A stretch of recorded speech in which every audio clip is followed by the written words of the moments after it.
Welcome back to Sense of Science. Alright, so we are continuing our series on the journey of nucleophilic substitution reactions, and today we are here to learn the nucleophilic substitution reactions second mechanism, SN2. SN1 we had done in the previous video, you can go through it as well for your reference. Okay, it's in the playlist. Coming on to SN2 now, the SN2 reaction stands for substitution nucleophilic bimolecular. Now, from this name only, 2, you can derive the major information. 2 means 2 together steps. 2 together steps. Now, what does this mean? A very complicated statement? It's not, of course.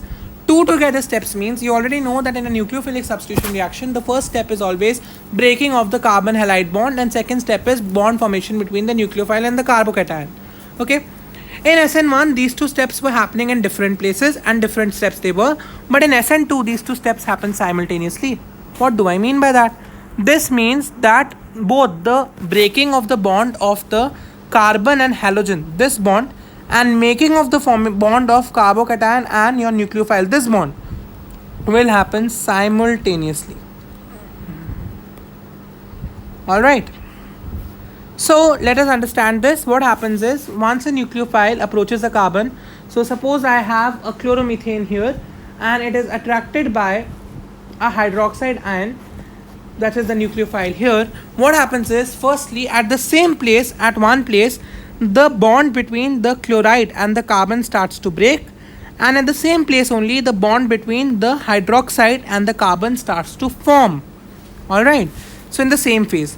So there is one phase here which is called the transition state. Now what is this transition state? This state is the state in which at the same time, so at same time interval, SC means same time, you have carbon and just one second. You have carbon and halide bond is breaking, and at the same time you have carbon and nucleophile, this is a C and nucleophile bond making. So there is one unique thing about this transition state, that at the same time the carbon is bonded to 5 different elements. 3 hydrogens are there. It is bonded already to the halide, which is breaking. It's not broken, it is breaking. Okay, and it is at the same time making the bond with OH. That means it has a temporary bond with 5 different elements, which is very unstable.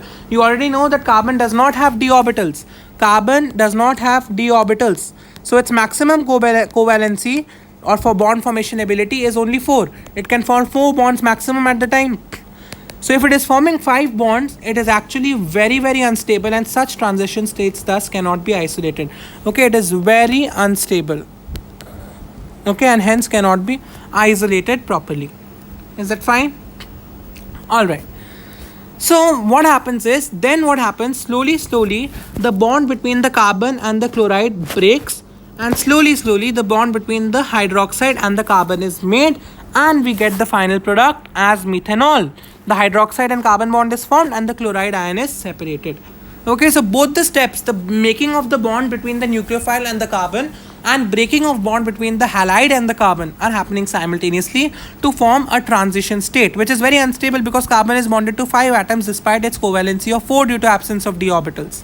Okay, and then the final product of the nucleophilic carbon compound, which is the methanol in this case, and the halide ion is formed. Okay, so both the steps are happening together is for SN2. Now in the previous video of SN1, I had already told you, whenever we see the name, the number in the name, 1 stands for 1 after the other steps and 2 stands for 2 together. Along with that, this 1 and 2 also denotes the order of the reaction. SN1 was order was first order, but in SN2 the order is second order. Now second order means the rate of the reaction depends on concentration of both the nucleophilic compound and the carbon compound. So second order is the kinetics of this reaction. I am quoting this line from chemical kinetics chapter. Okay, if you have studied it, this would be very easy. If you have not studied it, please go through that. If you want me to come up with videos for chemical kinetics, I would definitely do that. Okay. Now, understanding another thing here, as I had done for SN1 also, I had done this for SN1 also, that all the alkyl halides, oh, I'm sorry, what have I written? I don't know. Okay, so all alkyl halides are either primary, either secondary or tertiary. Now in SN1 we had seen that the tertiary alkyl halides were going under the fastest reaction with the nucleophile, then secondary, then primary. But for alkyl halides in SN2, the order is absolutely different. Primary go fastest, then secondary, and then tertiary. Why is that so? Now you would see, again going back to the structure of the transition state, at the same time the carbon halide bond is breaking, and at the same time carbon nucleophile bond is there. Now if this is happening at the same time, you would see that if I have very bulky substituents, what do I mean by bulky substituents? Like any substituent like this, CH3, C2H5, these have too many carbons, they have too many atoms. So these are called bulky substituents. When I have these bulky substituents, they would actually give me steric hindrance. Okay, steric hindrance. Now steric hindrance means spatial hindrance. Hindrance means obstruction. So these bulky substituents which would be there would give me obstruction for the nucleophile to approach. And if obstruction is there, of course, to clear an obstruction we require more time. Now coming back to this case, primary has no bulky substituent, whereas secondary has 2 bulky substituents, whereas tertiary has 3 bulky substituents.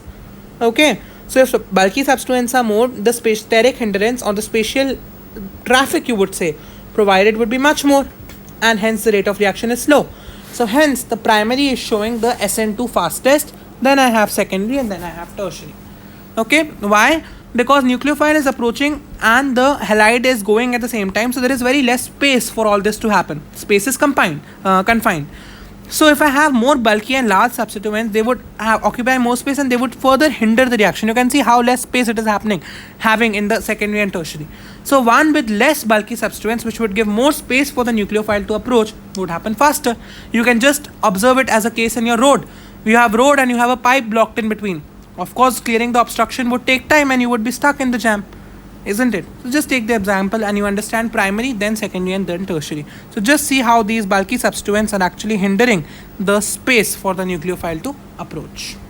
Okay. So this is the best way we can understand primary, then secondary, and then tertiary. There is one more line which I would like to quote. SN2 reactions bring about inversion of configuration. Now what do I mean by inversion of configuration? That means in the end of SN2 a mirror image is formed. Now mirror image means, just understand again, when I have an SN2, when the nucleophile is approaching and when the halide is leaving, all the atoms are rotating and they are having a different orientation. This actually leads to the formation of inverse or the mirror image in the end. Why this is happening? Now this you would understand much better when you will understand the stereochemical aspects of nucleophilic substitution reactions. So in the upcoming videos on nucleophilic substitution reactions, I would deal with stereochemical aspects of nucleophilic substitution reactions, in which I would deal with inversion of configuration in detail. So for the timing, just remember that SN2 brings about an inversion of configuration, and soon after 1 or 2 videos you would get the video on the details of inversion of configuration, where you would understand it in much more detail. But the important results I have already told you, that primary shows at maximum 2 steps are having together, second order kinetics is formed. Now in SN1 you had a polar protic solvent, in SN2 you don't require any such solvents as well, and the reactions happen directly. Okay, so with that we close off the class. Okay, in case if you have any doubt, please do write in the comment section, and of course watch the other videos of this playlist, nucleophilic substitution reactions of class 10, class 12, haloalkane, haloarine. You would be clear with the concept, and in case if you have any doubt, please do write in the comment. Okay, and of course do not forget to like and subscribe the channel. It would help me a lot, so please do that and stay safe. Okay, that's it. Thank you.